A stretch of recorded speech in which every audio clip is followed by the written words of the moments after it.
Pesquisei meu nome na Dark Web. De acordo com o que encontrei, eu deveria estar morto amanhã. Você já pesquisou seu próprio nome em algum momento? Admita. Não há nada vergonhoso nisso. Pelo menos não é tão ruim quanto o que eu fiz. Busquei meu nome na Dark Web. Nunca cometo o mesmo erro. Eu tinha 19 anos na época. Eu era um perdedor, e minha principal fonte de renda era ser moderador no Discord. Antes de descobrir a Dark Web, eu morava na casa da minha namorada Liv, e ela me amava, mas seus pais me odiavam. Eu estava desempregado, gordo e desrespeitoso. Eu mesmo aprendi a comprar e vender coisas que não deveria. Com o uso do meu navegador seguro, me envolvi em transações ilegais, como encomendar dinheiro falso e identidades roubadas. Descobri que havia um grande mercado para psicodélicos fabricados.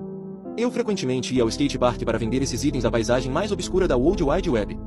Os negócios iam bem. Passei anos em lares adotivos, então busquei atividades que me dessem uma sensação de controle. Não ter uma infância fará isso com você. A habilidade de navegar no mundo online, de obter quase tudo o que eu queria, me deu uma sensação de poder. Tudo estava indo bem até uma noite de julho em que eu estava sentado no segundo andar de uma livraria Barnes & Noble, em um canto próximo à seção de autoajuda. Sempre fiz meu melhor trabalho lá, mas o lugar estava começando a falir. Eu não precisava me preocupar com o influxo de clientes. Apesar de ter um endereço IP disfarçado, eu nunca quis arriscar uma batida em casa. Os itens sempre eram enviados para uma caixa postal em vez do meu número de unidade, mas eram todas medidas de segurança frágeis. Ainda assim, me davam uma sensação de conforto, mesmo que fossem um pouco delirantes. Certifiquei-me de que não havia câmeras instaladas perto de onde eu estava sentado. Era um espaço pequeno, fora do caminho do público em geral. Esconder-se à vista de todos sempre foi o meu método preferido. Tomei um café forte em um copo de isopor overseas. Depois de 15 minutos de pesquisa, fiquei entediado. Digitei meu nome, Joshua Wells. Inserir minha identidade naquela parte da web deveria ser um indicador de quão bem-sucedido e arrogante eu havia me tornado. Eu não esperava que a Wikipedia estivesse entre os resultados, mas era o terceiro link e o primeiro envolvia um passeio fantasma em Nova Jersey. O guia tinha um nome semelhante. O segundo era um site gore que não me interessava. Embora eu fosse um caçador de emoções, não estava interessado em consumir mídia que capitalizasse o sofrimento alheio. Cliquei no terceiro link porque o título chamou minha atenção. Era sobre um programa de televisão. Lia-se A Curta Vida de Joshua Wells. A princípio, o título não me assustou, pois há muitos outros com o mesmo nome. 10 episódios estavam na página. O primeiro parágrafo ilustrava como a série não continuou além da primeira temporada.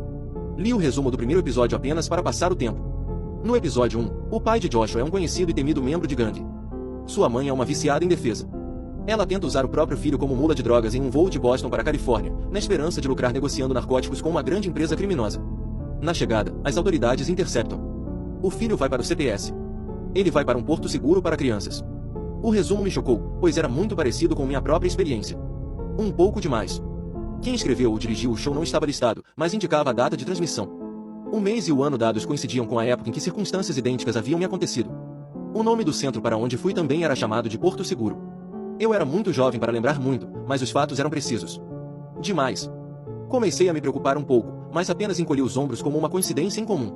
Li o resumo do segundo episódio. No segundo episódio, seguimos Joshua em seu 15º aniversário.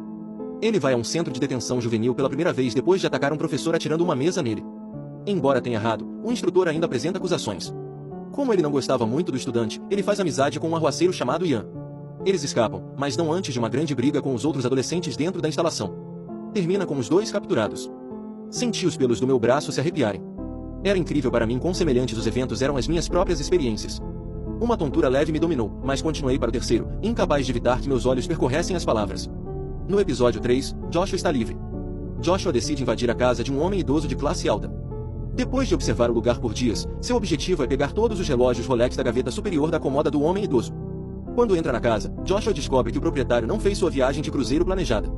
O homem estava dormindo em seu quarto até Joshua acordar a vítima por acidente. Joshua foge. Ele é perseguido pelo dono da casa do lado de fora, onde o homem idoso morre de um ataque cardíaco na rua. Senti meu peito apertar. Tudo era verdade, mas eu nunca tinha compartilhado aquela história com ninguém antes. Era uma das minhas memórias mais carregadas de culpa. Li os dois seguintes. No episódio 4, Joshua tem pesadelos com o velho saindo de uma vala e o estrangulando até a morte. Ele reclama sobre terrores noturnos para um de seus conselheiros, que recomenda um médico. Ele acaba vendendo pílulas ansiolíticas depois de não gostar da forma como elas o fazem sentir. Uma garota que ele convida para sair sofre uma overdose e vai para o hospital, mas sobrevive. Ele se sente terrível, mas não o suficiente para parar de traficar. Ele usa seus ganhos para comprar um computador. Ele faz aulas sobre como invadir a privacidade de outras pessoas com um grupo de ladrões de cartões de crédito que conheceu em um shopping. O que diabos? No episódio 5, Joshua descobre a Dark Web. Ele a utiliza para vender drogas de baixo nível inicialmente. Mais tarde, ele lê manchetes sobre alguns de seus cúmplices sendo presos, mas continua suas atividades ilícitas. Eu olho a data de exibição do episódio 6. Era o período de 24 horas que eu estava vivendo. No episódio 6, Joshua entra em uma livraria para usar a internet e tentar ganhar dinheiro. Ele não percebe que há um homem com a cabeça raspada e uma camiseta calharte abaixo dele percorrendo a seção de ficção científica. O estranho é, na verdade, um agente disfarçado do FBI. O funcionário do governo tem um microfone e uma câmera presos sob sua camisa. Ele está investigando o perpetrador, embora ainda não tenha identificado quem está procurando. Uma prisão se inicia, onde eles imobilizam, socam e tasam Joshua. Eles o algemam. Minhas mãos tremem. Eu fico agarrado em Eckhart, falo em um volume para parecer menos suspeito e abro o livro. Eu inclino a cabeça sobre a grade para encarar o andar térreo abaixo de mim. Um homem que se encaixa na descrição dada pelo artigo está lá. Sua camisa é folgada e esconde o que eu sei ser uma arma em seu quadril. Ele segura um livro de bolso em suas mãos. Eu tiro meu telefone. Finjo ter uma conversa com um associado de negócios imaginários sobre ações. Eu dobro o laptop com minha mão livre e desço a escada rolante. Eu ando em direção aos fundos, onde há pilhas de tomos encadernados sobre história.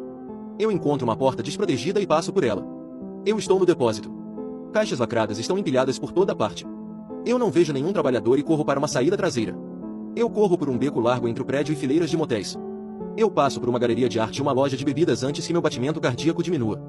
No caminho, encontro um restaurante vegano fechado chamado Belenize Atere. O lugar está escuro por dentro, mas sua placa de neon ainda brilha. Uma mesa de piquenique está no gramado na frente. Eu me posiciono lá. Eu abro o laptop novamente e me conecto ao Wi-Fi gratuito sem problemas. Eu examino o resto da cronologia. Os episódios restantes são todos períodos de tempo futuros. Eu enxugo a transpiração da minha testa enquanto leio o resumo do próximo episódio. No episódio 7, um operador de mercado da Dark Web é identificado pela mídia. 3 das 7 acusações contra ele resultam em condenações, incluindo conspiração para tráfico de drogas. Ele sai mais cedo depois de concordar em cooperar com diferentes agências. Ele se torna consultor de conscientização em cibersegurança e especialista em engenharia social. Após um discurso de abertura dado fora da cidade, ele volta para casa. Sua namorada, Olivia, e sua família foram assassinadas. Meus olhos se estreitam, e sinto minha respiração ficar mais superficial. No episódio 8, Joshua entra na casa dela. As paredes têm sangue seco. Cada canto está vandalizado. Olivia está morta. Seu corpo está sobre o sofá na sala de estar. Seus pais têm meias enfiadas em suas bocas e feridas profundas nas barrigas. Joshua chama a polícia. Ele é tratado como o principal suspeito na mídia por vários dias. Ele é finalmente inocentado, mas o dano psicológico é demais para suportar. Eu pondero as palavras. Embora eu seja jovem, é verdade que a Liv significava tudo para mim. No episódio 9, Joshua vai para um hospital psiquiátrico. Ele encara as paredes acolchoadas como se fossem conversar com ele. Detetives o visitam na esperança de obter mais informações. Eles dizem a ele que sabem que o massacre que ele testemunhou foi obra de um assassino em série ativo não identificado. No episódio 10, Joshua pula pela janela. Ele quebra o tornozelo. Uma descarga de adrenalina permite que ele se mova pelo campo e vá para a rodovia mais próxima. Ele se lança no tráfego. Um caminhão de carga pesada desvia ao redor dele e atinge uma fileira de veículos. Ele vai para o lago mais próximo, onde coloca os bolsos para baixo com pedras. Ele espera até o anoitecer e caminha para o abismo. A última imagem que vemos é sua mão quebrando a superfície da água. A luz das estrelas brilha em sua pele antes que seus dedos mergulhem abaixo da superfície. Seus últimos goles de água criam bolsões de bolhas que sobem para o topo. Eu absorvo como será o resto da minha existência. 4 SUVs pretos chegam e cercam-me no estacionamento. Homens internos pretos e o agente disfarçado da livraria correm em minha direção. Mesmo que eu não resista, eles ainda me jogam no chão. Eles deslocam meu ombro e me chutam na mandíbula várias vezes antes de me algemar. Eu consegui reduzir minha pena na prisão depois de concordar em cooperar para pegar pessoas como eu.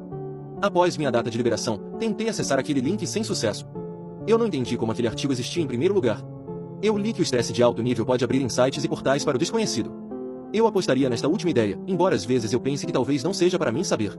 Eu não quero me render ao que o destino escreveu para mim. Minha fuga da livraria me deu confiança de que posso mudar o desfecho da profecia da Dark Web, mesmo que seja apenas por um curto período. Ou será que eu apenas adiei o inevitável por um pequeno tempo? O destino, especialmente em relação às nossas histórias como indivíduos, não está escrito em pedra. É maleável, eu me digo. Este pensamento positivo é a única coisa que me mantém seguindo em frente. Devo visitar a casa da Liv agora. Ela não respondeu às minhas mensagens durante toda a manhã.